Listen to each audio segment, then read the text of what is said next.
당장 내일 먹을 쌀도 없던 가난한 양반집에 본래 날 아침. 대문 앞에는 꽃가마 대신 낡은 수레 한 대가 도착했습니다. 정혼녀 집안에서 거지 양반집엔 딸을 못 보낸다며 신부 대신 던져놓고 간 여인. 그녀가 바로 여종 연심이었지요. 연심이는 눈빛 하나 흔들리지 않고 시어른들 앞에 무릎을 꿇었습니다. 그러고는 비록 천한 몸이나 사람 섬기는 일은 압니다. 이 집에 누가 되지 않도록 힘을 다하겠습니다. 라며 당차게 첫인사를 올렸지요. 이후 감히 천 것이 양반 며느리 행세를 하냐며 권세가에게 무시당해도 그녀는 도리어 고개를 똑바로 들고 당당히 맞섰습니다. 신부는 천했을지언정 그 속내만큼은 그 어떤 양반보다 고결하고 단단했던 여인. 찢어지게 가난한 양반집을 홀로 일으켜 세운 여종, 연심이의 이야기가 지금 시작됩니다. 사연 시작 전 구독과 좋아요 눌러주시면 영상 제작에 큰 힘이 됩니다. 이야기 시작합니다. 옛날 옛적 한양에서 하루길 남짓 떨어진 작은 고을에 이씨 성을 가진 선비 집안이 있었습니다. 한때는 사랑채에 글 읽는 소리가 끊이지 않고 안채에는 비단 치마 자락이 스치던 집이었지요. 허나 이씨 집안의 기운은 오래전에 기울었습니다. 집을 떠받치던 기둥은 습기에 썩어 들었고 마당의 장독대는 반이 넘게 비어 있었으며 사랑채 처마 끝에는 잡초가 뿌리를 내리고 있었습니다. 본래 날 아침이었습니다. 이씨 집안의 외아들 도유는 중치마 고름을 매만지며 대문 밖을 내다보았습니다.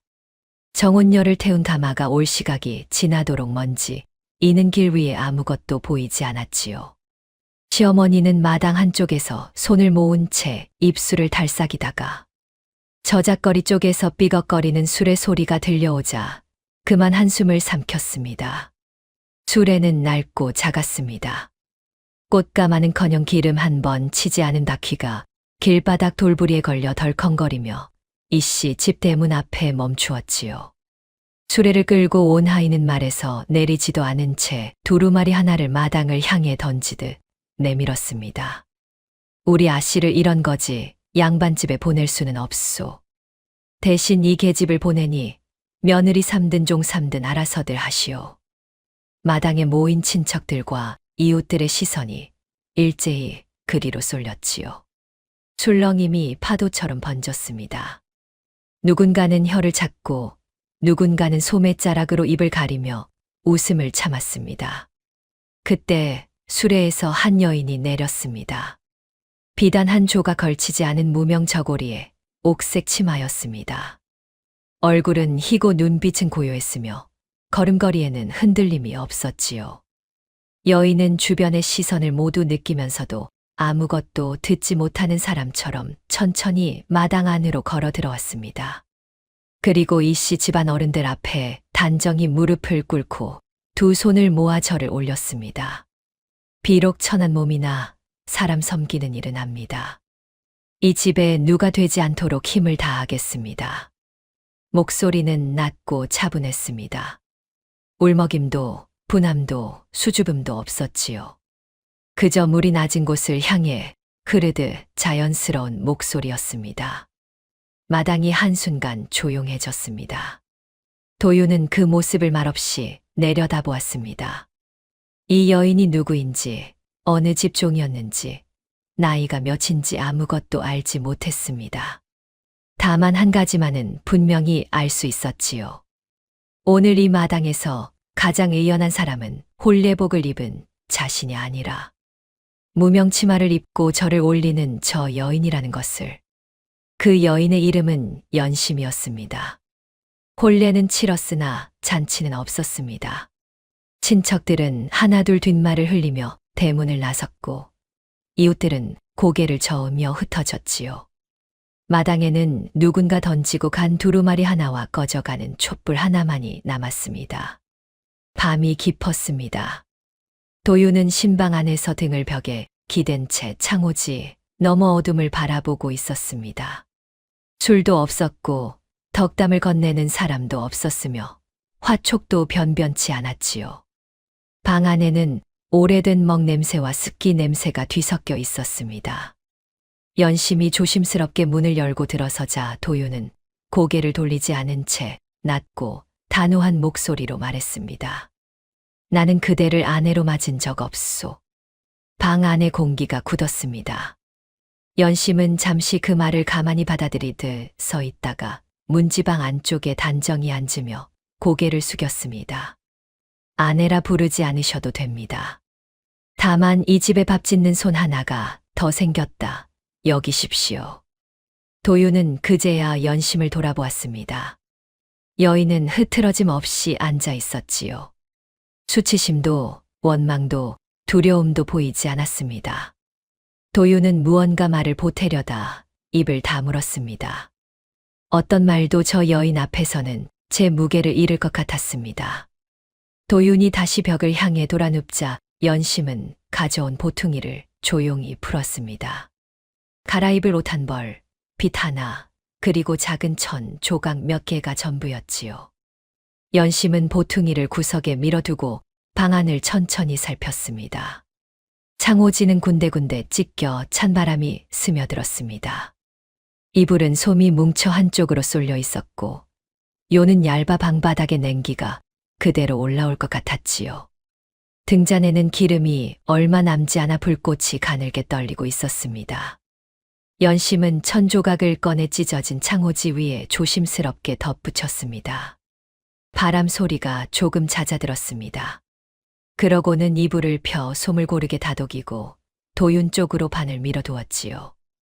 도윤은 그 기척을 느꼈지만 아무 말도 하지 않았습니다. 등잔불이 꺼지기 직전 연심은 방 안을 마지막으로 둘러보았습니다. 이 집이 자신보다 더 많이 버림받았다는 사실이 그제야 온전히 느껴졌지요. 사람보다 먼저 무너진 집, 체면보다 먼저 꺼진 불, 원망보다 먼저 차가워진 방바닥. 연심은 낮게 숨을 내쉬었습니다. 가엾다는 마음이 드는 것은 도윤을 향한 것인지, 이 집을 향한 것인지, 혹은 여기까지 흘러온 자신을 향한 것인지 알 수 없었습니다. 다만 한 가지는 분명했습니다. 이 집에는 누군가의 손길이 필요했고, 지금 이 방 안에서 그 손을 가진 사람은 연심뿐이었지요. 등잔불이 조용히 꺼졌습니다. 새벽 첫 닭이 울기도 전에 연심은 눈을 떴습니다. 몸을 일으켜 부엌으로 향했습니다.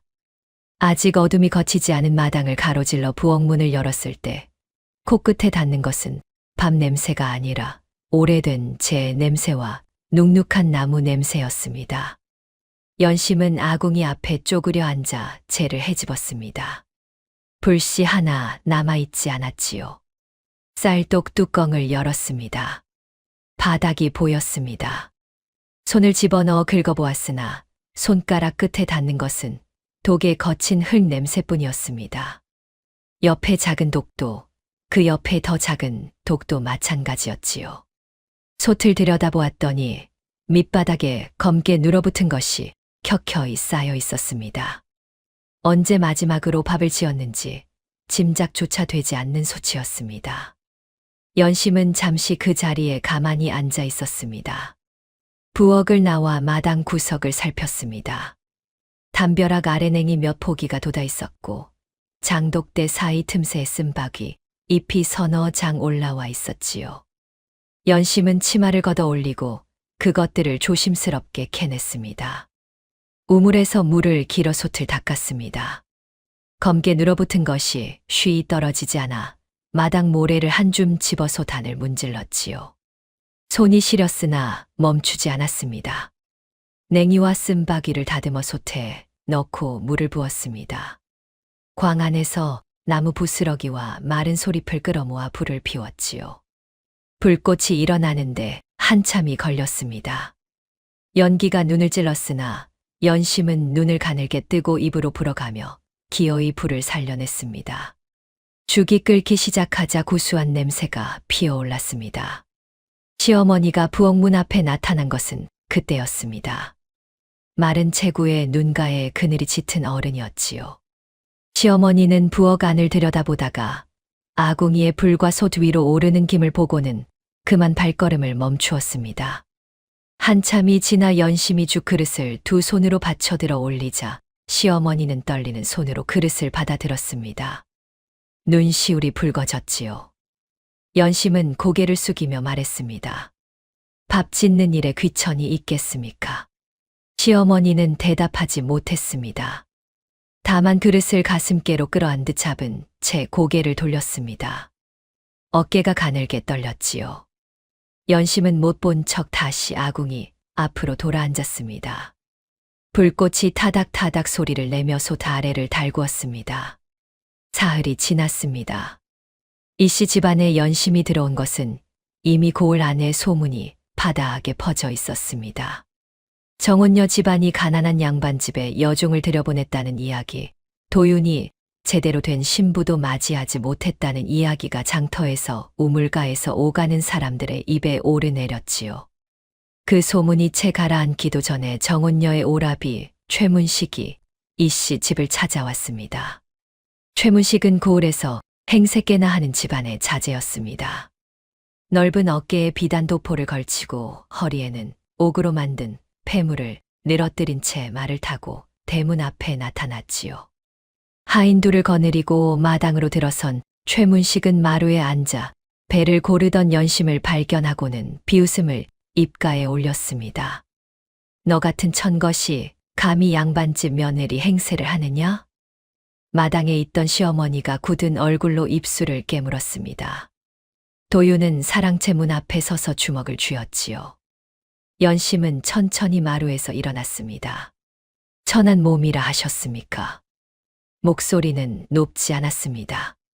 그러나 마당의 공기가 달라졌지요. 연심은 최문식을 똑바로 바라보았습니다. 눈빛에 두려움이 없었습니다. 예, 저는 천한 몸입니다. 종의 자식으로 태어났으니 그것은 제가 고를 수 있는 일이 아니었습니다. 허나 이것만은 압니다. 저는 남의 곡식을 훔친 적 없고 남의 딸을 팔아채면을 세운 적도 없습니다. 최문식의 얼굴에서 웃음이 사라졌습니다. 그리고 한 가지 더 합니다. 천하다 손가락질하는 입이 정작 제 발로 이 집 마당을 밟고 서 있습니다. 볼일이 있으시다면 말씀하십시오. 볼일이 없으시다면 이 집 문지방은 나가는 곳도 있습니다. 최문식은 입술을 달싹였으나 아무 말도 나오지 않았습니다. 하인들이 눈치를 보며 시선을 내리깔았지요. 한참이 지나 최문식은 도포 자락을 거칠게 털며 돌아섰습니다. 말에 오르면서도 최문식은 연심을 향해 눈을 한 번 흘겼습니다.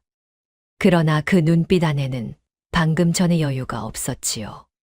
대신 다른 무언가가 들어서 있었습니다. 장터에서 이미 소문이 돌고 있었습니다. 저 여종이 배를 잘 짜고 손재주가 남다르다는 것을. 최문식은 말을 몰며 속으로 다짐했습니다. 저 손은 본래 우리 집 것이었다. 언젠가 반드시 다시 데려가겠다고. 도윤은 사랑채 문 앞에서 그 모든 장면을 지켜보았습니다. 연심이 마루로 돌아와 다시 배를 고르기 시작하자 도윤은 오래도록 그 뒷모습을 바라보았습니다. 부끄러움이었는지 감탄이었는지 도윤 자신도 그 감정의 이름을 정확히 알지 못했지요. 다만 가슴 한편이 무언가에 찔린 듯 쓰렸습니다. 열흘쯤 지났을 무렵이었습니다. 연심은 땔감을 찾다가 집 뒤편 광문을 열었습니다. 오랫동안 잠가 두었던 것인지 문고리에 녹이 슬어 있었고 안에는 먼지가 손가락 마디만큼 쌓여 있었지요. 광 안을 살피던 연심의 눈이 한 곳에 머물렀습니다. 집단과 깨진 독 사이에 낡은 배틀 하나가 기대어 서 있었습니다. 배틀은 낡고 부서진 곳이 있었으나 뼈대는 멀쩡했습니다. 연심은 배틀을 꺼내 마당 한편에 세웠습니다. 시어머니가 나와 그것을 보더니 말했습니다. 돌아가신 할머니 것이다.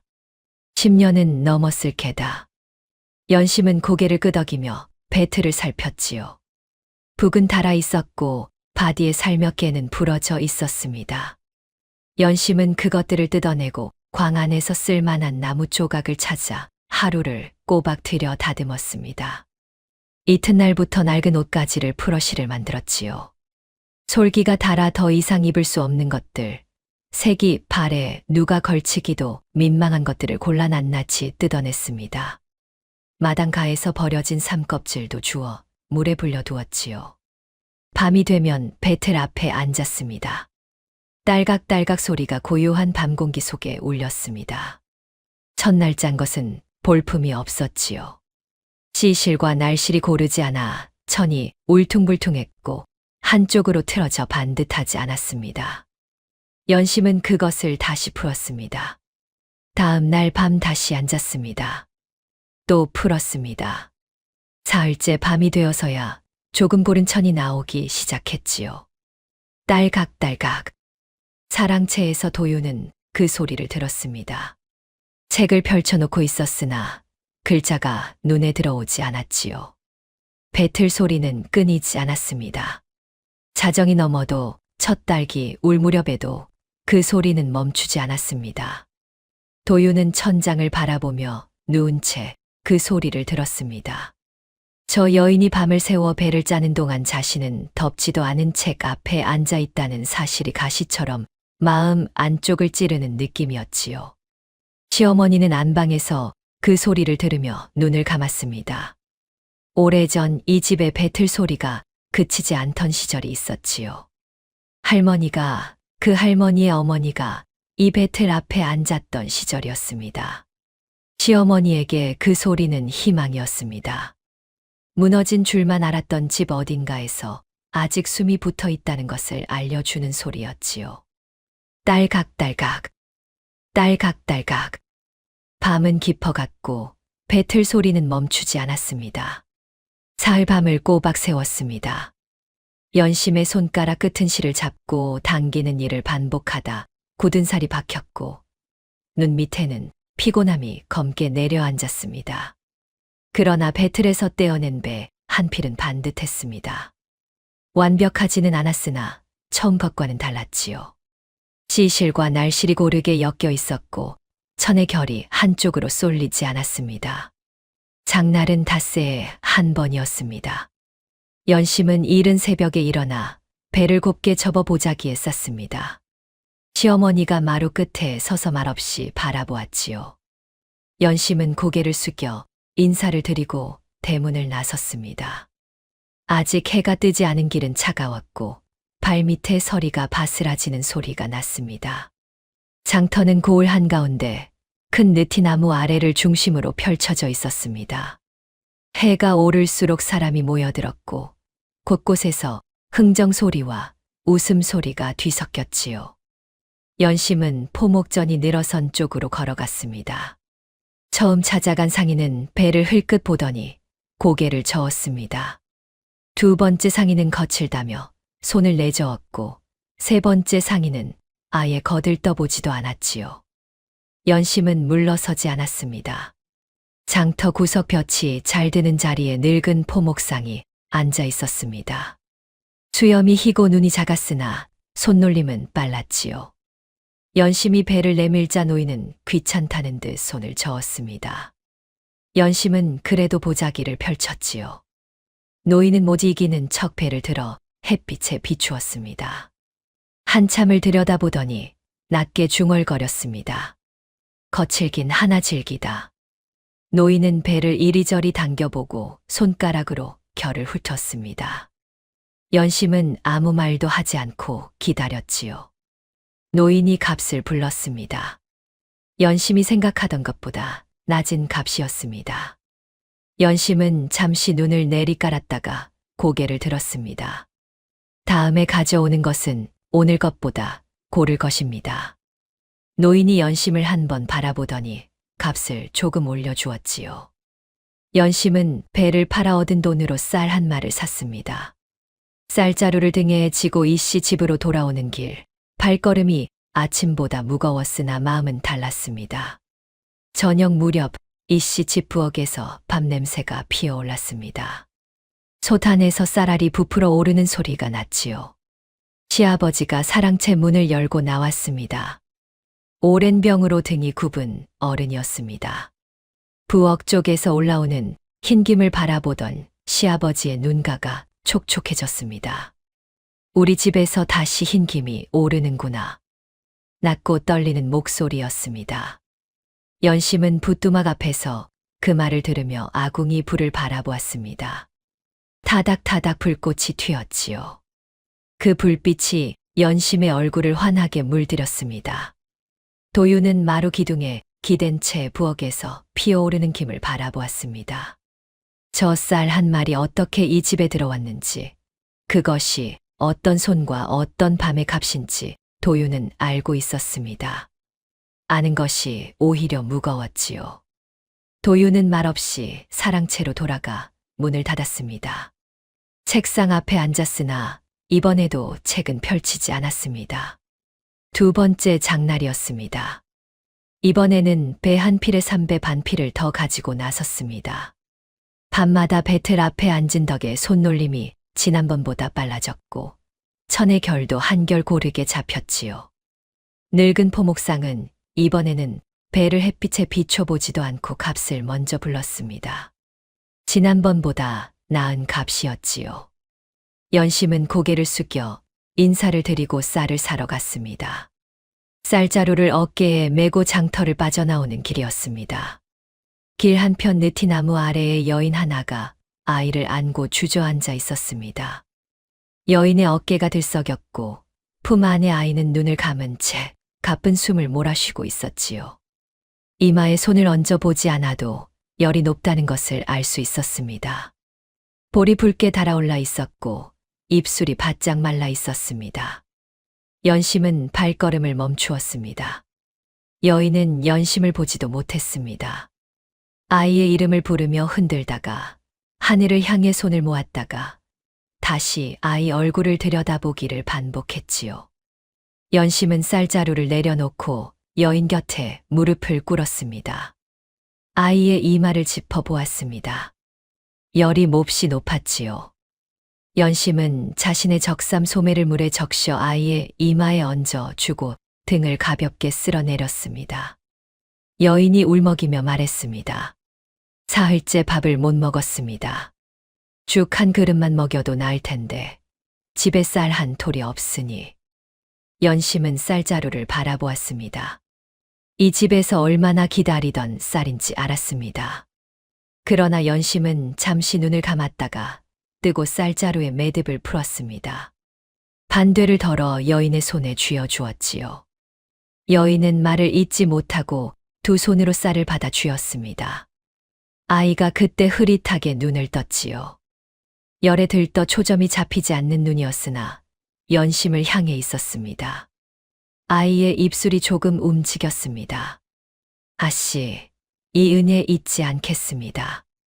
연심은 아이의 뺨을 손등으로 가만히 짚었습니다. 배고픈 이에게 밥 주는 일은 사람의 도리다.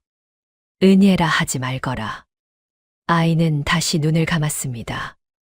여인이 엎드려 절을 하려 하자 연심이 말렸습니다. 그때 여인이 연심의 소매자락을 살며시 잡았습니다. 목소리가 낮아졌지요. 저는 전에 최 씨 집안 친모로 일했습니다. 그 집에서 본 것들이 있는데 두려워 말하지 못하고 있습니다. 언젠가 아쉽게 말씀드릴 날이 올 것 같습니다. 연심은 그 말을 듣고 여인의 손을 한 번 꼭 쥐었습니다. 지금은 어서 죽을 끓이러 가십시오. 아이가 먼저입니다. 여인은 고개를 끄덕이고 아이를 안아 일어섰지요. 집으로 돌아오는 길, 쌀자루는 가벼워졌습니다. 그러나 연심의 발걸음은 가벼웠습니다. 마음속 깊은 곳에서 무언가 옳은 일을 했다는 고요한 느낌이 자리를 잡고 있었지요. 연심은 여인이 한 말도 흘려듣지 않았습니다. 최 씨 집안, 그리고 두려워 말하지 못한다는 것. 그 말이 마음 한편에 단단히 새겨졌습니다. 봄이 깊어지면서 이 씨 집안이 조금씩 숨을 되찾기 시작했습니다. 부엌에서 밥 냄새가 나는 날이 늘었고 마당에 잡초가 뽑혔으며 사랑채 처마 끝에서 자라던 잡풀도 연심의 손에 제거되었습니다. 찢어진 창호지가 새종이로 바뀌었고 녹슨 문고리에 기름이 젖었지요. 눈에 띄는 변화는 아니었습니다. 그러나 그 집을 자주 지나치는 사람이라면 느낄 수 있는 변화였습니다. 마을 사람들의 시선은 달라지지 않았습니다. 우물가에서 안악들이 수군거렸습니다. 이씨 집 며느리가 종이라더라. 원래 정혼녀는 거절하고 여종을 들여보냈다지. 어떤 이들은 연심이 지나가면 말을 멈추고 시선을 보냈고, 어떤 이들은 대놓고 수군거림을 멈추지 않았지요. 장터에서도 마찬가지였습니다. 포목전 옆 북밥집 여인이 연심을 보며 옆 사람에게 속삭였습니다. 저게 이씨 집 여종 며느리래. 참 딱하기도 하지. 딱하다는 것이 연심을 향한 것인지 이씨 집을 향한 것인지 알 수 없는 말이었습니다. 도유는 그 소문들을 알고 있었습니다. 어느 저녁 도유는 마루에 앉아 있다가 장터에서 돌아오는 연심을 맞이했습니다. 연심의 얼굴에는 아무 기색이 없었지요. 도유는 한참 망설이다가 말을 꺼냈습니다. 그대가 나 때문에 이런 수모를 당하는 것이요. 내가 변변치 못한 탓이요. 연심은 보자기를 내려놓으며 도윤을 바라보았습니다. 잠시 생각하는 듯한 눈빛이었지요. 수모는 입으로 받는 것이 아니라 마음으로 받는 것입니다. 저는 아직 마음을 다치지 않았습니다. 도윤은 그 말의 무게를 가늠하듯 잠시 말이 없었습니다. 연심이 덧붙였습니다. 서방님께서 변변치 못하다 하셨습니까? 그 말은 거두십시오. 이 집이 어려운 것은 서방님의 잘못이 아닙니다. 다만 아직 때를 만나지 못한 것뿐이지요. 도윤은 처음으로 연심을 똑바로 바라보았습니다. 그때까지 도윤에게 연심은 이 집에 들어온 낯선 여인이었습니다. 아내라 부르기도 종이라 부르기도 어정쩡한 존재였지요.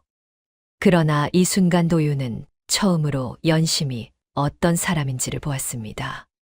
수모 앞에서 무너지지 않는 사람, 자신의 처지를 한탄하지 않는 사람, 그리고 상대의 자책을 가만히 걷어내줄 줄 아는 사람. 부끄러움과 존경이 도윤의 가슴 안에서 함께 자라기 시작했습니다. 여름이 시작될 무렵이었습니다. 연심이 장터에서 돌아오는 길에 낯익은 얼굴과 마주쳤습니다. 늙은 지게꾼 박서방이었습니다. 장날마다 장터 어귀에서 짐을 날라주고 품삯을 받는 사람이었지요. 허리가 굽고 걸음이 느렸으나 무거운 짐도 마다하지 않는 사람으로 연심은 몇 번 장터에서 마주친 적이 있었습니다. 박서방이 먼저 말을 걸었습니다. 이씨 집 며느리 아니시오? 잠깐 드릴 말씀이 있소. 박서방은 주위를 한번 살피고는 목소리를 낮추었습니다. 고을 북쪽 산자락에 버려진 뽕밭이 있는데 주인이 빚을 갚지 못하고 떠나면서 땅을 내놓았다는 이야기였습니다. 값이 헐했고 뽕나무 뿌리는 아직 살아있으니 손만 잘 보면 쓸 수 있다는 말도 덧붙였지요. 그런데 박서방이 목소리를 더 낮추며 말을 이었습니다. 이 땅을 최씨 집안도 헐값에 빼앗으려 했소. 하루만 늦었어도 저 집 것이 됐을 거요. 최씨 집안이 이 고을 땅을 얼마나 집어삼켰는지 나는 최씨 집에서 10년 넘게 일하다 쫓겨난 몸이라 두 눈으로 다 봤소. 빼앗긴 이들의 문서도 돈을 갚은 날짜도 내 손으로 기록해 두었지요. 연심이 귀를 기울이자 박서방이 한마디를 더 했습니다. 그리고 한 가지 더. 고을에 암행어사가 내려온다는 소문이 돕니다. 장날 민심을 살피러 나온다고 하더이다. 내가 직접 최씨 집안 비리를 적은 기록문도 준비해 두었소.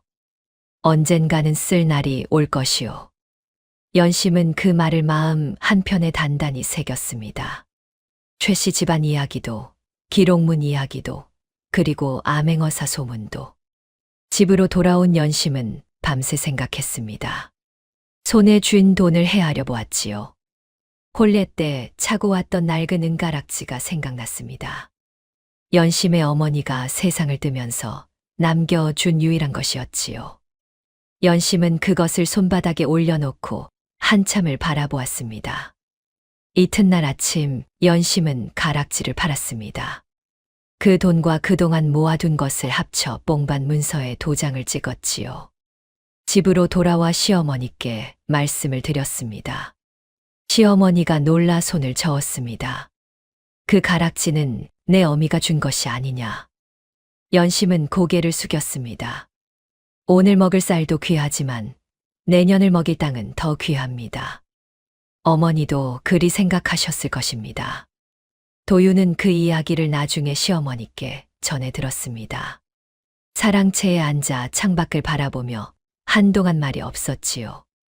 저 여인이 어머니에게 받은 마지막 유물을 팔아 이 집의 내년을 샀다는 사실이 가슴 어딘가를 무겁게 눌렀습니다. 고마움인지 미안함인지 그 둘이 뒤섞인 감정이 쉬이 가라앉지 않았습니다. 가을이 되었습니다. 뽕밭에는 연심의 손길이 닿기 시작했습니다. 죽어가던 뽕나무 가지를 쳐내고 뿌리 주변에 자풀을 뽑고 거름을 넣었지요. 혼자 하기에는 벅찬 일이었습니다. 연심은 낮에는 밭을 일구고 저녁에는 부엌일을 했으며 밤에는 배틀 앞에 앉았습니다. 몸이 무거운 날도 있었고 손이 굳어 잘 펴지지 않는 날도 있었지요. 그래도 연심은 쉬지 않았습니다. 도유는 그 모습을 날마다 보았습니다.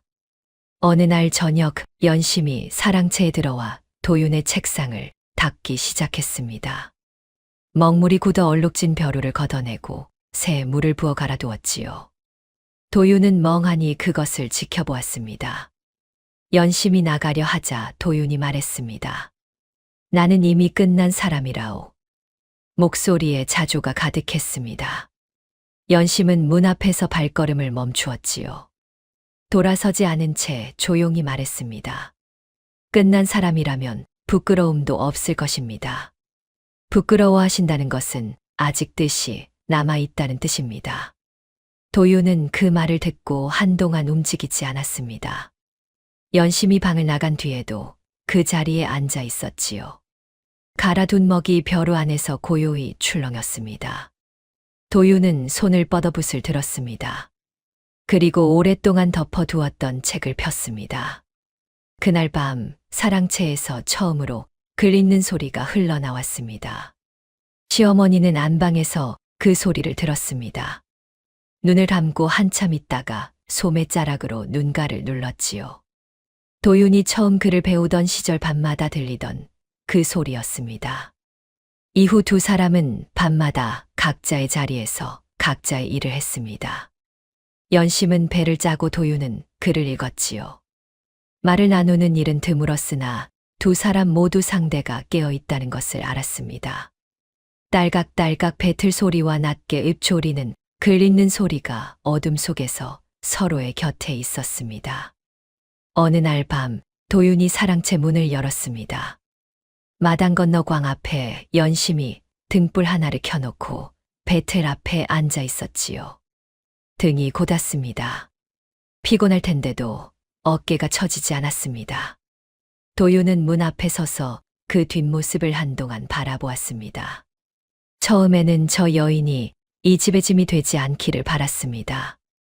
그 다음에는 저 여인이 이 집을 버티게 해주기를 바랐지요. 지금 이 순간 도윤은 저 여인 곁에 자신이 있어야 한다는 것을 처음으로 느꼈습니다. 그 감정이 무엇인지 아직 이름 붙이지 못했으나 부끄러움과는 전혀 다른 무언가라는 것만은 알 수 있었지요. 도윤은 조용히 문을 닫았습니다. 늦가을 어느 새벽이었습니다. 연심은 잠결에 이상한 냄새를 맡았습니다. 차갑고 날카로운 냄새였지요. 벌떡 일어나 뽕밭으로 달려갔습니다. 발이 땅에 닿는 느낌이 달랐습니다. 흙이 딱딱하게 굳어 있었고 풀잎마다 하얀 서리가 내려앉아 있었지요. 뽕밭에 들어서자 그 냄새가 더 짙어졌습니다. 뽕잎이 죽어 있었습니다. 서리를 맞은 뽕잎은 검게 타들어가듯 말라 있었습니다. 절반이 넘었지요. 연심은 한 그루씩 살폈습니다. 뿌리가 깊은 것들은 살아 있었으나 어린 가지 쪽은 대부분 망가져 있었습니다. 올가을 내내 공들인 것들이었지요. 거름을 넣고 자풀을 뽑고 가지를 다듬던 손길이 낱낱이 떠올랐습니다. 연심은 죽은 뽕잎 앞에 천천히 주저앉았습니다. 아무도 없었습니다. 새벽 빛이 채 오르지 않아 뽕밭은 어둑했고 바람 한 점 없었지요. 연심은 쪼그려 앉아 검게 탄 뽕잎을 손바닥에 올려놓았습니다. 한참이 지나 눈에서 물기가 맺혔습니다. 소리는 없었지요. 그저 눈물이 뺨을 타고 조용히 흘렀습니다. 울고 싶어서 우는 것이 아니라 몸이 먼저 아는 것처럼 눈물이 흘렀습니다. 뒤를 따라온 도윤이 뽕밭 어귀에서 그 모습을 보았습니다. 도윤은 연심이 우는 것을 처음 보았습니다. 이 여인이 우는 사람이라는 것을 몰랐습니다. 최문식 앞에서도 마을 사람들의 수군거림 앞에서도 빈쌀독 앞에서도 흔들리지 않던 사람이었지요. 도윤은 아무 말도 할 수 없었습니다. 무슨 말을 해야 할지 알 수 없었고 어떤 말도 이 순간에 맞지 않을 것 같았습니다. 도윤은 그저 연심의 곁으로 걸어가 아무 말 없이 주저앉았습니다. 한참이 흘렀습니다. 연심이 눈물을 소매자락으로 닦으며 말했습니다. 보이셨습니까? 묻는 것인지 말하는 것인지 알 수 없는 목소리였지요. 도윤은 고개를 끄덕였습니다. 그대가 버티고 있다는 것을 오늘에야 알았소. 연심은 아무 말도 하지 않았습니다. 다만 손바닥에 뽕잎을 땅에 내려놓고 일어섰습니다. 도윤도 따라 일어섰지요. 두 사람은 나란히 뽕밭을 걸었습니다. 말은 없었으나 어색하지 않았습니다. 처음으로 두 사람의 걸음이 같은 방향을 향하고 있었습니다. 며칠 뒤 도윤이 향시를 치르러 떠났습니다. 연심은 대문 앞까지 배웅했습니다. 도윤은 뒤를 돌아보지 않고 걸었지요. 연심은 그 뒷모습이 보이지 않을 때까지 대문 앞에 서 있었습니다. 그런데 이번 향시에는 눈에 띄지 않는 손이 먼저 움직이고 있었습니다. 최문식이 돈주머니를 탁자 위에 올려놓으며 낮게 말했습니다. 이씨 놈의 시권은 심사관 손에 닿지 않게 하면 된다. 어렵지 않은 일 아니냐. 아전은 돈주머니를 바라보다가 천천히 손을 뻗었습니다. 두 사람의 눈빛이 마주쳤지요. 촛불이 흔들렸습니다.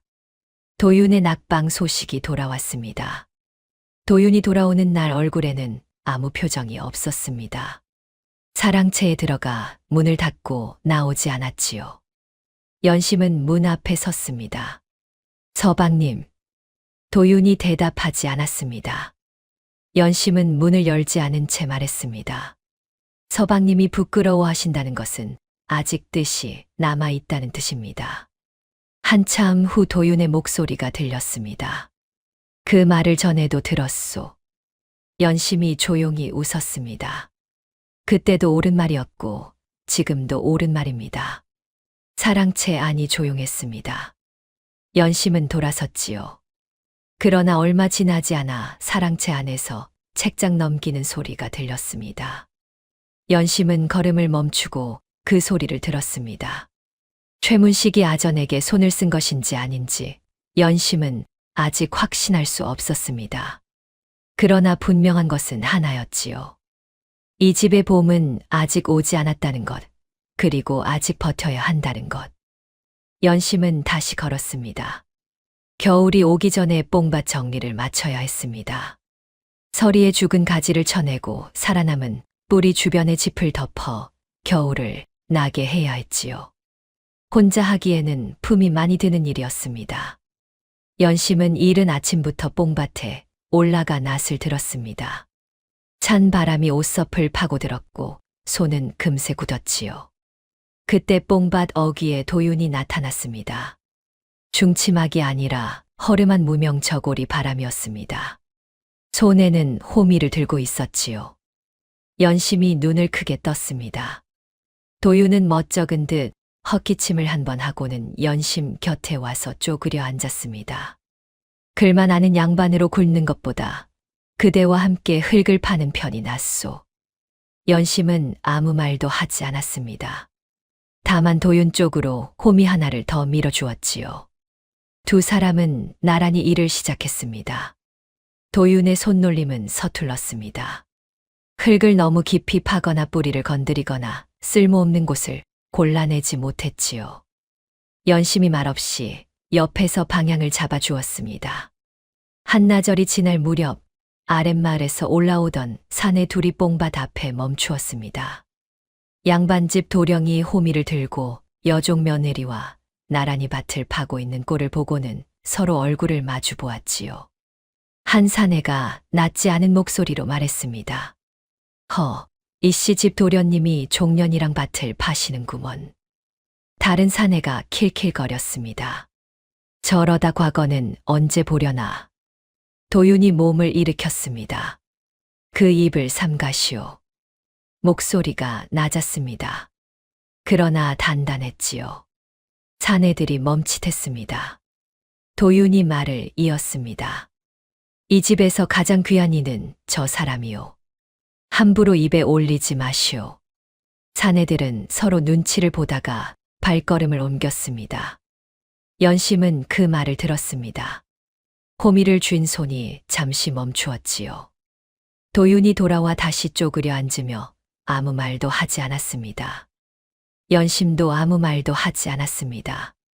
그러나 연심의 가슴 안에서 무언가가 처음으로 흔들렸습니다. 지금껏 이 집에서 버텨온 것은 이 집 식구들을 위해서라고 생각해 왔었지요. 그런데 지금 이 순간 저 사람을 위해서라는 마음이 처음으로 올라왔습니다.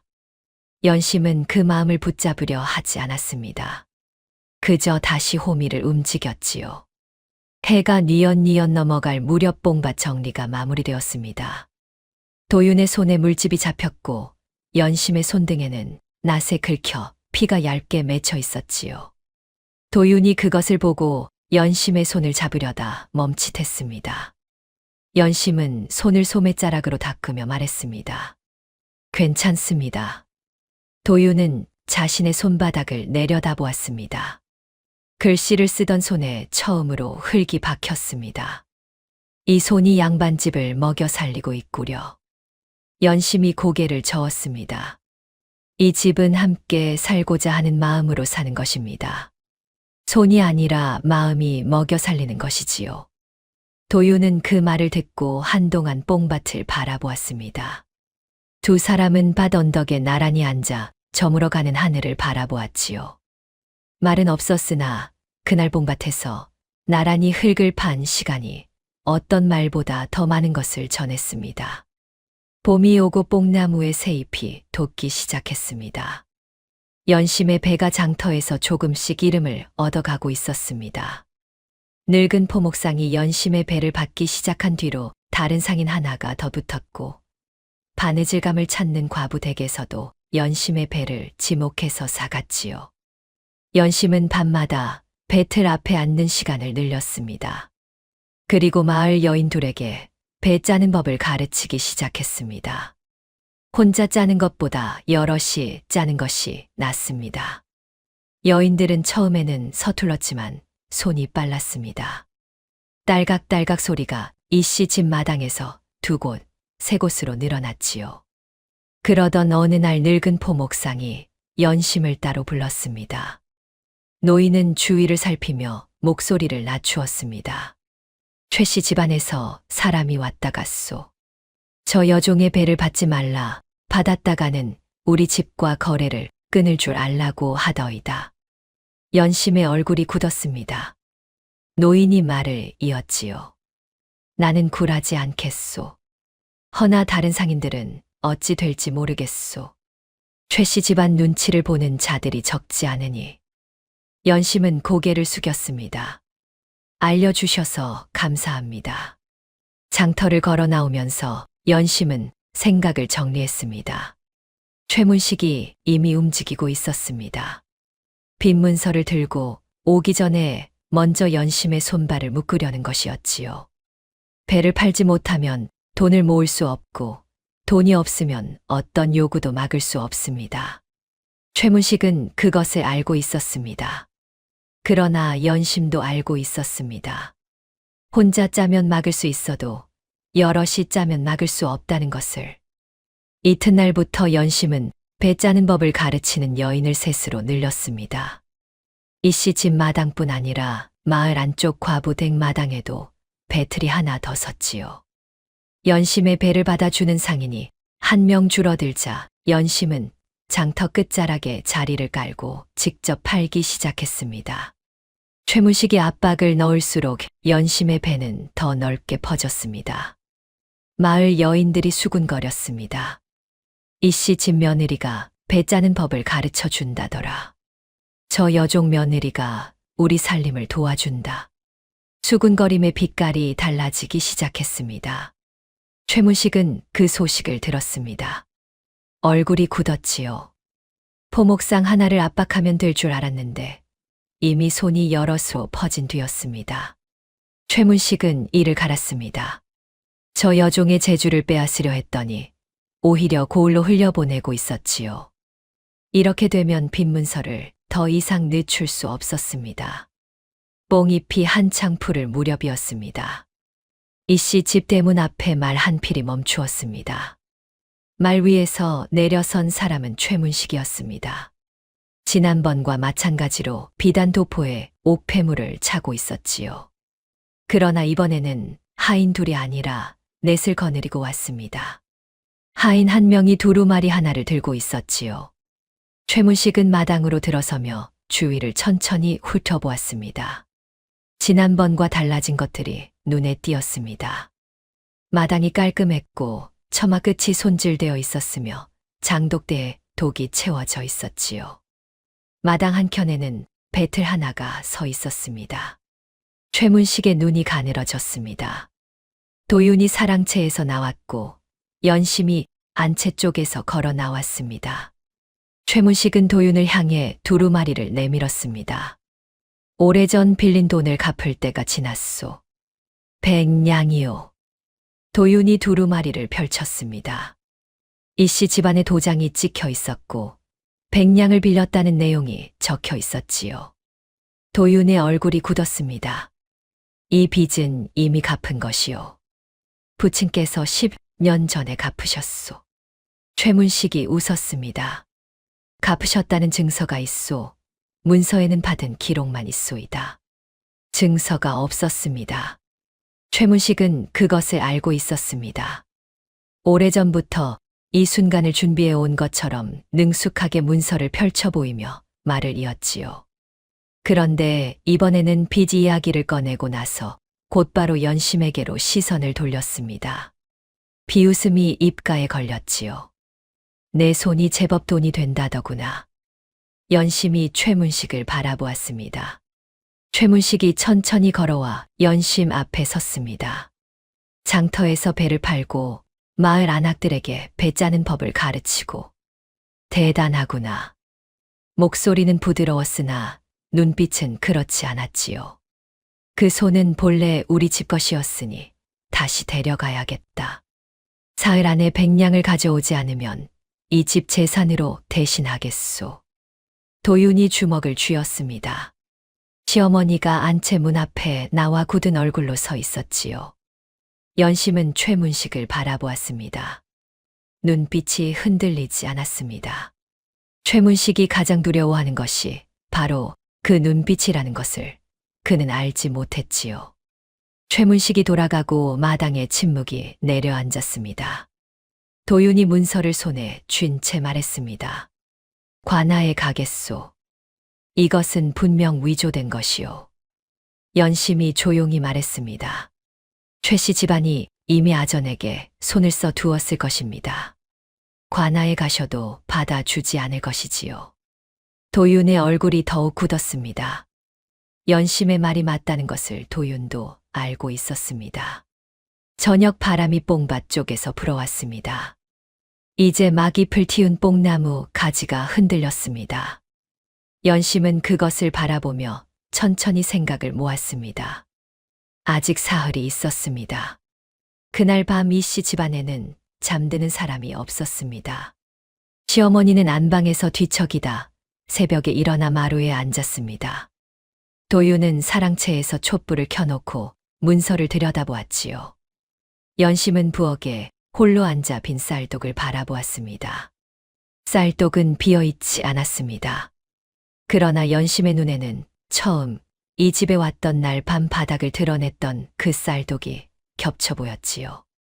그때도 이 집은 무언가가 바닥나 있었고 연심은 부엌에 앉아 그것을 바라보았습니다. 백냥은 없었습니다. 뽕밭을 팔면 얼마를 받을 수 있을까 생각해 보았습니다. 올봄 뽕잎이 처음으로 제대로 날 것 같았는데 그 뽕밭을 팔면 오래 누에를 칠 수 없었지요. 배틀로 모은 돈은 식구들 끼니와 씨앗값으로 쓰고 나면 얼마 남지 않았습니다. 은가락지는 이미 뽕밭 살 때 팔았지요. 연심의 마음속에 처음으로 이 집을 떠나고 싶다는 생각이 스쳤습니다.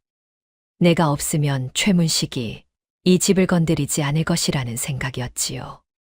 최문식이 원하는 것은 이 집을 흔드는 것이 아니라 나를 다시 데려가는 것이다. 내가 떠나면 이씨 집은 안전하지 않겠느냐는 생각이 꼬리를 물었습니다. 그 마음이 올라왔다가 천천히 가라앉았습니다. 연심은 눈을 감았습니다.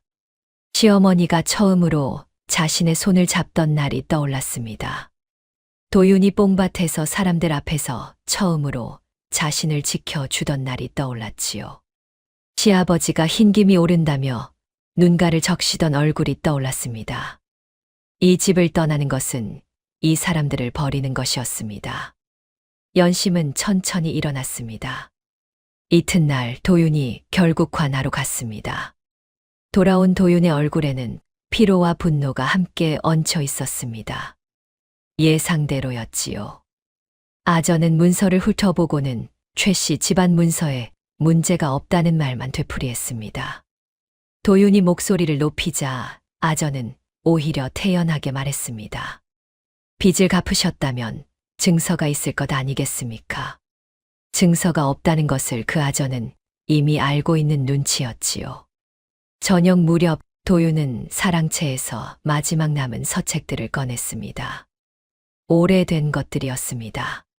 과거 공부를 위해 베끼고 또 베껴 낡아빠진 것들, 아버지가 물려준 것들이었지요. 도윤은 그것들을 보자기에 싸기 시작했습니다. 연심이 사랑채 문 앞에 나타났습니다. 서방님, 그 책들을 가져가신 겁니까? 도윤이 고개를 들었습니다. 팔 수 있는 것은 다 팔아야 하지 않겠소. 연심은 방 안으로 들어와 도윤의 손 위에 손을 얹었습니다. 처음으로 연심이 먼저 도윤의 손을 잡는 것이었지요. 그 책만은 안 됩니다. 서방님의 뜻이 담긴 것입니다. 도윤은 연심의 손을 바라보았습니다. 낫에 긁히고 배틀에 달아 거칠어진 손이었습니다. 그 손이 자신의 손 위에 얹혀 있었지요. 도윤은 보자기를 내려놓았습니다. 한동안 두 사람은 그 자리에 가만히 있었습니다. 그날 밤 연심은 다시 부엌에 앉았습니다. 아궁이에 불을 지폈지요. 아직 한밤중이었으나 솥에 물을 올렸습니다. 쌀을 씻어 안쳤습니다. 사람이 무너지지 않으려면 밥을 먹어야 한다고, 무슨 일이 닥쳐도 밥부터 지어야 한다고 연심은 생각했습니다. 아직 하루가 남아 있었습니다. 그리고 연심에게는 아직 장터가 있었지요. 사흘 중 마지막 날 아침이었습니다. 연심은 동이 트기 전에 일어났습니다. 도윤은 말리려 했으나 연심은 이미 보자기를 챙기고 있었지요. 장터에 다녀오겠습니다. 그것뿐이었습니다. 도윤은 연심의 뒷모습을 바라보다가 아무 말도 하지 못했습니다. 장터는 봄 장날이라 평소보다 사람이 많았습니다. 나물 파는 이, 씨앗 파는 이, 옹기 파는 이들이 골목마다 들어찼지요. 연심은 장터를 천천히 걸었습니다. 어디서부터 시작해야 할지 알고 있었습니다. 가장 먼저 늙은 포목상을 찾았습니다. 노인은 연심의 사정을 끝까지 들었습니다. 그리고 말없이 허리춤에서 돈주머니를 꺼냈지요. 최씨 집안이 나쁜 짓을 한 것은 어제 오늘 일이 아니오. 내 오래전에 한 번은 이런 날이 올 것이라 생각했소. 박서방도 나타났습니다. 나물 파는 할머니도 바느질감을 맡겼던 과부도 하나둘 모였지요. 연심에게 배 짜는 법을 배운 마을 여인들도 소식을 듣고 달려왔습니다. 그러나 모인 돈을 헤아려 보니 100냥의 턱 없이 모자랐습니다. 연심은 고개를 숙였습니다. 고마운 마음과 함께 막막함이 밀려왔지요. 사람들이 내어준 마음이 귀했으나 최문식이 요구하는 100냥에는 한참 못 미쳤습니다. 그때 국밥집 여인이 숨을 헐떡이며 뛰어왔습니다. 품 안에 아이의 손을 잡고 그 뒤로 낯선 여인 하나를 데리고 있었지요. 연심은 그 낯선 여인을 바라보았습니다. 어디서 본 듯한 얼굴이었습니다. 아이가 먼저 말했습니다. 아씨, 어머니가 드릴 말씀이 있다 합니다. 국밥집 여인이 그 낯선 여인의 등을 가볍게 밀었습니다. 여인은 두 손을 모은 채 고개를 숙이고 서 있었지요. 연심이 기억했습니다. 지난 가을 느티나무 아래 열에 들뜬 아이를 안고 울던 그 여인이었습니다. 쌀반대를 받아 든 손이 소매자락을 잡으며 최씨 집안 이야기를 꺼내던 그 여인이었지요. 여인이 떨리는 목소리로 입을 열었습니다. 저는 전에 최씨 집안 친모였습니다. 주인 어른이 돌아가신 뒤 빈문서가 바꿔치기 되는 것을 제 눈으로 보았습니다. 최씨 도련님이 서재에서 문서함을 뒤지던 날 밤이었지요. 저는 복도에서 그것을 보았으나 두려워 말하지 못했습니다. 쫓겨날까 두려웠고 최씨 집안의 힘이 무서웠습니다. 여인의 목소리가 잠시 끊겼습니다. 아이가 어머니의 손을 꼭 쥐었지요. 여인이 다시 말을 이었습니다. 아씨께 은혜를 입고도 모른 척 살았습니다. 반대의 쌀을 받은 날부터 마음에 빚이 있었지요. 아이가 살아난 것도 제가 지금 밥을 먹고 사는 것도 그날 아씨가 걸음을 멈춰 주셨기 때문입니다. 이제는 말하겠습니다. 두렵지만 말하겠습니다. 장터가 조용해졌습니다. 모인 사람들이 모두 그 여인을 바라보고 있었지요. 연심은 여인 앞에 무릎을 꿇었습니다. 고맙습니다. 그것뿐이었습니다. 여인의 눈에서 눈물이 흘렀습니다. 아이가 어머니를 안았지요. 모인 돈은 여전히 100냥에 모자랐습니다. 그러나 이제 결정적인 증언이 생겼습니다. 연심은 고개를 들어 장터 어귀를 바라보았습니다. 며칠 전부터 눈에 띄던 평민 차림의 사내가 오늘도 그곳에 서 있었지요. 장터 어귀에서 아무것도 사지 않고 아무것도 팔지 않으면서 이쪽을 바라보는 사내였습니다. 눈빛이 예사롭지 않았지요. 박서방이 연심의 곁으로 다가왔습니다. 낮게 말했습니다. 저분이요. 내가 며칠 전 직접 찾아가 최씨 집안 비리를 고했소. 기록문도 드렸지요. 장날 민심을 살피러 나오신다는 소문이 돌기에 오늘이 그날인 것 같소이다. 연심은 그 사내와 눈이 마주쳤습니다. 사내는 시선을 거두지 않았지요. 못 본 척도 가까이 오지도 않았습니다. 그저 장터 어귀에 서서 이쪽의 모든 것을 듣고 보고 있었습니다. 연심은 그 눈빛에서 무언가를 읽었지요. 아직 때가 되지 않았다는 것, 그러나 때가 멀지 않았다는 것을. 연심은 모인 사람들을 향해 고개를 깊이 숙였습니다. 고맙습니다. 이 마음만으로도 충분합니다. 국밥집 여인이 연심의 손을 꼭 쥐었습니다. 아씨, 포기하지 마십시오. 연심은 고개를 끄덕였습니다. 마음이 무거웠으나 발걸음은 흔들리지 않았지요. 이씨 집 대문이 보일 무렵 연심은 발걸음을 가다듬었습니다. 아직 하루가 채 지나지 않았습니다. 그리고 내일 최문식이 들이닥칠 때 이 집 식구들이 흔들리지 않도록 자신이 먼저 서 있어야 한다는 것을 연심은 알고 있었습니다. 이튿날 아침 최문식은 약속한 사흘이 다 차기도 전에 들이닥쳤습니다. 하인 6을 거느리고 대문을 발로 차듯이 열고 들어섰지요. 손에는 붓과 먹, 그리고 표를 붙일 종이 쪽지들을 들고 있었습니다. 하인들은 마당으로 들어서자마자 장독대 쪽으로, 광 쪽으로 흩어졌습니다. 연심은 안채 마루에 서 있었습니다. 최문식이 연심을 보고 비웃음을 올렸습니다. 아직 있었구나.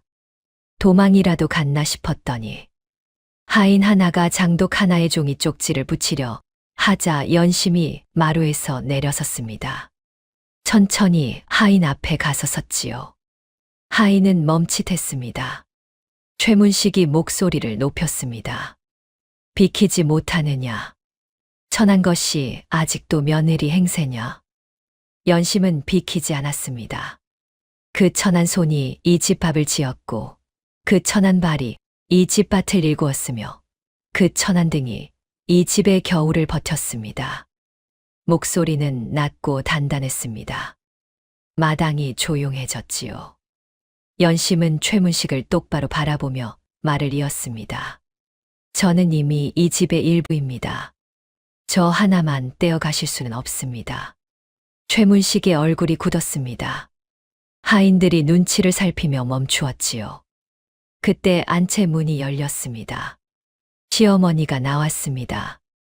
굽은 허리를 곧게 펴려는 듯 어깨를 당기며 연심의 곁에 섰지요.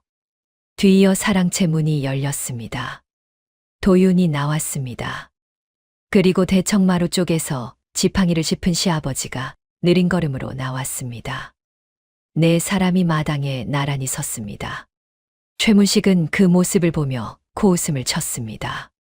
한 집안 식구가 다 나왔구나. 그래봐야 문서 앞에서는 소용없는 일이다. 도윤이 입을 열었습니다. 그 문서는 위조된 것이오. 최문식이 웃었습니다. 증서가 없으면 위조라 할 수 없소이다. 팽팽한 침묵이 마당을 가득 채웠습니다. 그때 대문 밖에서 말발굽 소리가 들렸습니다. 한 필이 아니었습니다. 여러 필의 말굽 소리가 클길 위에 울렸지요. 소리가 가까워지다가 대문 앞에서 멈추었습니다. 최문식의 얼굴에 처음으로 당혹스러운 빛이 스쳤습니다. 하인 하나가 대문 쪽을 내다보다가 얼굴이 하얗게 질렸지요. 대문이 열렸습니다. 장터에서 보았던 평민 차림의 사내가 들어섰습니다. 그러나 오늘은 차림이 달랐습니다. 수수한 무명 저고리 대신 관복을 갖추었고 허리에는 칼을 찼으며 뒤로 포졸 여럿이 따라 들어왔지요. 사내는 마당 한가운데 서서 품 안에서 마패를 꺼내 들었습니다. 마당에 모두가 엎드렸습니다. 최문식도 무릎을 꿇었지요. 얼굴이 흙빛이 되어 있었습니다. 어사가 낮고 또렷한 목소리로 말했습니다. 문서를 보자. 하인이 떨리는 손으로 빈 문서를 올렸습니다. 어사는 문서를 펼쳐 천천히 살폈지요.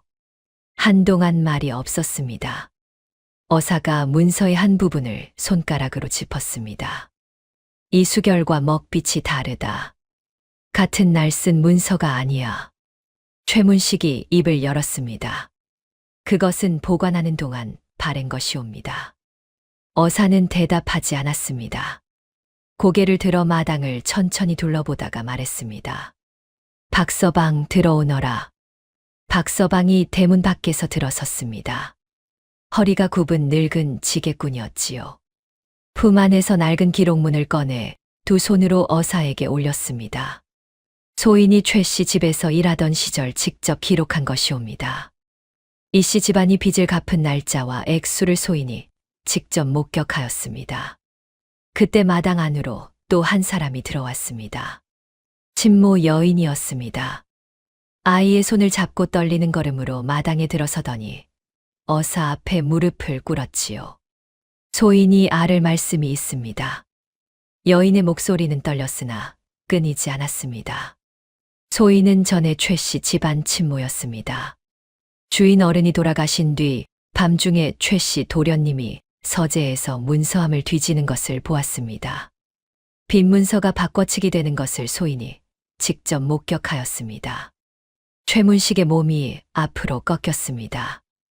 어사는 기록문과 빈문서를 나란히 펼쳐 날짜를 대조하고 필체를 살폈습니다.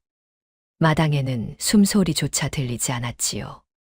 어사가 입을 열었습니다. 이씨 집안의 빚은 10년 전에 이미 갚아졌다. 이 빈문서는 위조된 것이다. 그리고 한마디를 더했습니다. 최씨 집안은 같은 수법으로 여러 가난한 집의 밭과 딸을 빼앗아 왔다. 지난 향시에서 이씨 도윤의 시권을 빼돌리도록 아전에게 손을 쓴 것도 밝혀졌다. 도윤이 숨을 멈추었습니다. 포졸들이 앞으로 나서자 최문식이 뒤로 물러났습니다.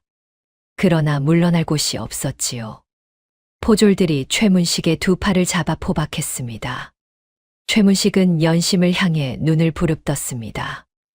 연심은 그 눈빛을 받아내며 고개를 숙이지 않았지요. 어사가 연심에게로 시선을 돌렸습니다. 그대도 보상을 받을 수 있다. 무엇을 원하느냐? 연심은 어사를 바라보았습니다. 잠시 생각하는 빛이었지요. 그리고 고개를 숙였습니다. 빼앗긴 이들에게 먼저 돌려주십시오. 이 집은 이미 충분합니다. 어사는 한동안 연심을 바라보았습니다. 그리고 조용히 고개를 끄덕였습니다. 시어머니가 무릎을 꿇은 채 두 손으로 얼굴을 가렸지요.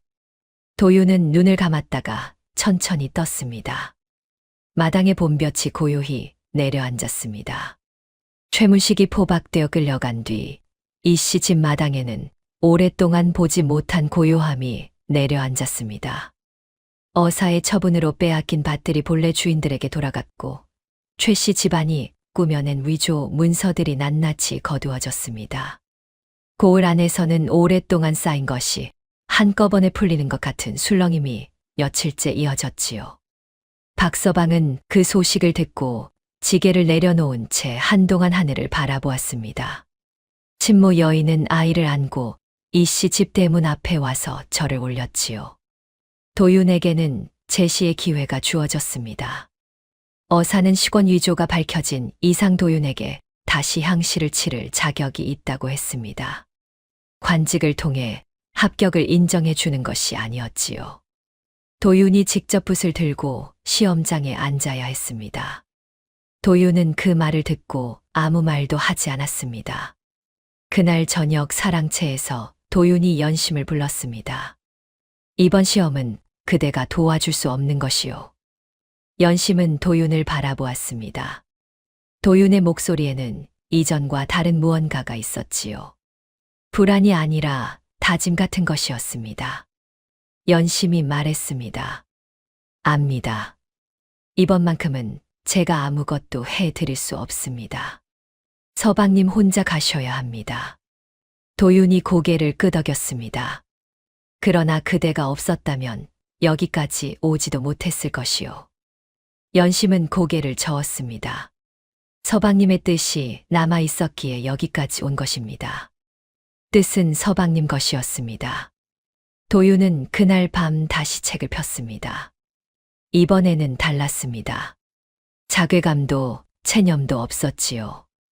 손에 굳은 살이 박히도록 흙을 팠던 그 시간이, 연심의 배틀 소리를 들으며 버텼던 그 겨울이, 뽕밭에서 나란히 앉아 저무는 하늘을 바라보던 그 저녁이 등 뒤에 있었습니다. 도윤은 그것들을 느끼며 글을 읽었지요. 촛불이 다 타도록 책장을 넘겼습니다. 시험날 아침이었습니다. 연심이 도윤의 중치마 고름을 매만져 주었습니다. 두 손으로 고름을 고르게 여미다가 잠시 멈추었지요. 도윤이 그 손을 내려다보았습니다. 연심이 고개를 들었습니다. 눈이 마주쳤습니다. 아무 말도 없었지요. 연심이 말했습니다. 잘 다녀오십시오. 도윤은 고개를 끄덕이고 대문을 나섰습니다. 연심은 이번에도 대문 앞에서 그 뒷모습이 보이지 않을 때까지 서 있었지요. 그러나 이번에는 발걸음이 달랐습니다. 도윤의 등이 곧았습니다. 머뭇거림도 구부러짐도 없이 길을 걸어가는 등이었지요. 며칠 뒤 합격 통지가 왔습니다. 시어머니가 마당에서 그 종이를 받아들고 그 자리에 주저앉았습니다. 소리도 없이 어깨가 흔들렸지요.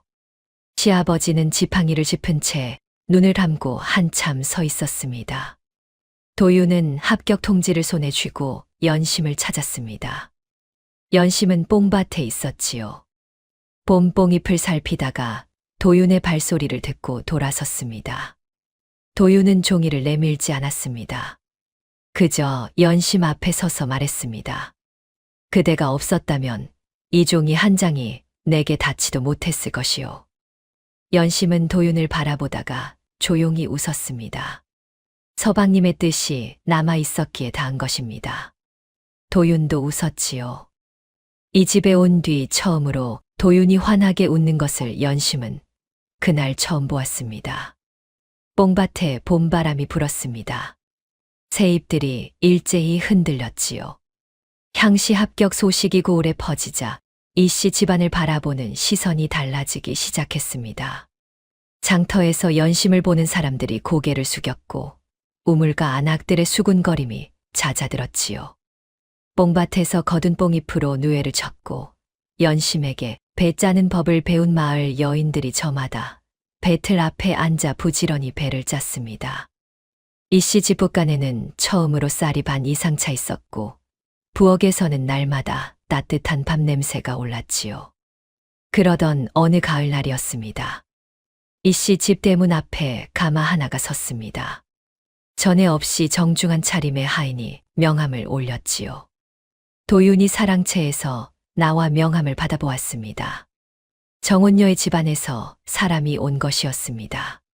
최문식이 포박된 뒤 집안 어른이 바뀌었다는 소문이 돌더니 결국 이씨 집 문을 두드린 것이었지요. 하인이 허리를 깊이 숙이며 말했습니다. 우리 아씨께서 도령님과의 혼인을 다시 논의하고 싶다는 뜻을 전하러 왔습니다. 지난날의 일은 깊이 사죄드리며 이번에는 예를 갖추어 혼담을 올리고 싶다 하옵니다. 마당에 시어머니도 나와 있었습니다. 연심은 안채 쪽에서 그 모습을 보았지요. 자리를 피하려 했습니다. 그러나 도윤이 먼저 말했습니다. 연심 낭자, 여기 있어 주시오. 연심이 멈추었습니다.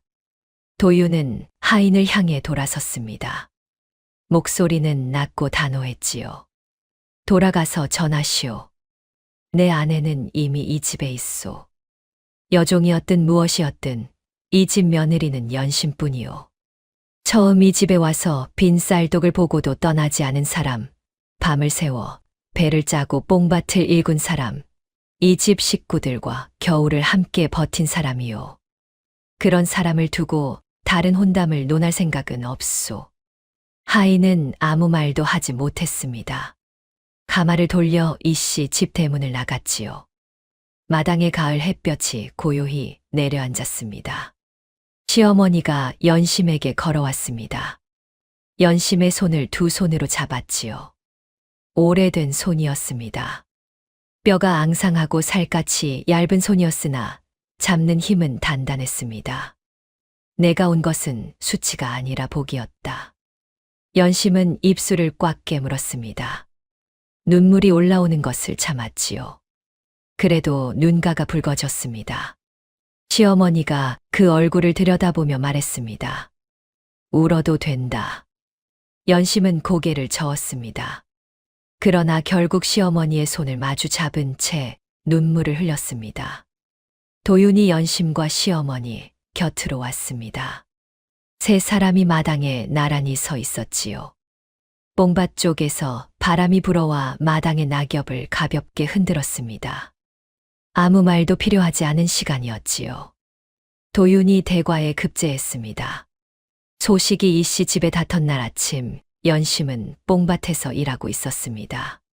시어머니가 뛰어오다시피 밭 언덕까지 올라와 소리쳤지요. 연심은 낫을 내려놓고 시어머니를 맞이했습니다. 두 사람은 밭 언덕에 서서 한동안 말없이 손을 잡고 있었습니다. 도윤이 한양에서 돌아오던 날, 고을 어귀에서부터 사람들이 모여들었습니다. 도윤이 말에서 내린 뒤 가장 먼저 찾은 것은 관아도, 고을 어른들도 아니었습니다. 연심의 손을 잡고 처음 배를 팔던 장터로 갔습니다. 느티나무 아래였지요. 봄날 연심이 낡은 배를 들고 처음 서던 그 자리였습니다. 장터 사람들이 모였습니다. 늙은 포목상이 지팡이를 짚고 나왔습니다. 국밥집 여인이 앞치마를 두르고 나왔지요. 나물 파는 할머니도, 바느질감을 맡기던 과부도, 지게꾼 박서방도 나왔습니다. 그리고 그 가운데 14~15살은 되어 보이는 소년 하나가 서 있었습니다. 얼굴에 혈색이 돌았고 눈빛이 맑았지요. 그 아이였습니다. 지난 가을 열에 들떠 느티나무 아래 쓰러져 있던 그 아이였지요. 청년은 연심 앞에 무릎을 꿇었습니다. 눈에 물기가 맺혀 있었습니다. 아쉽게 받은 반대의 쌀이 제 목숨을 살렸습니다. 덕분에 이제 글을 배우고 있습니다. 연심은 아이의 어깨를 잡아 일으켰습니다. 그 쌀은 내가 준 것이 아니라 하늘이 내게 먼저 맡겨둔 것이다. 내가 살아준 것이 내게도 복이었다. 아이가 고개를 들었습니다. 맑은 눈이었지요. 친모 여인도 아이의 손을 잡고 나와 있었습니다. 연심과 눈이 마주치자 여인이 고개를 숙였습니다. 연심이 여인 앞에 걸어가 손을 잡았지요. 용기를 내어 주셨습니다. 그 용기가 이 고울 많은 사람들을 살렸습니다. 여인의 눈에서 눈물이 흘렀습니다. 장터 사람들이 하나둘 고개를 숙였습니다. 말은 없었습니다.